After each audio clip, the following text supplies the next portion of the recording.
was a very famous musician in World War II, but he was a civilian. So think of him like a rock star. And his band, the Glenn Miller Band, was a civilian band, and they were very, very popular worldwide.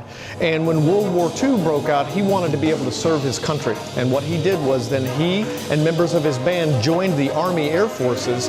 And again, he was already famous before he joined. So when he joined, he was a celebrity joining the Air Force. From a musical sense, what he did was he brought really good melodies and very catchy tunes and very good arrangements.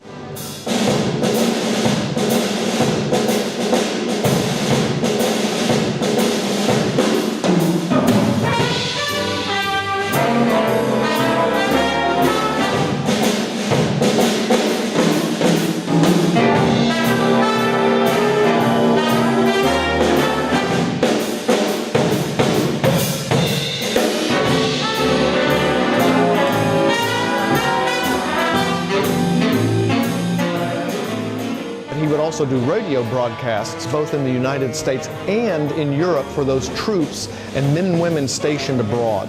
So what he brought to so many people, both in the United States and in Europe, was hope. You speak, and the angels sing,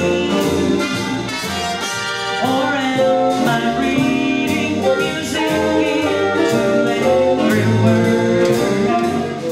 We always look back to our past and our heritage. So tonight we're going to play some Glenn Miller, but also the music we're going to play is built on the music of today. So that's a tradition that we have.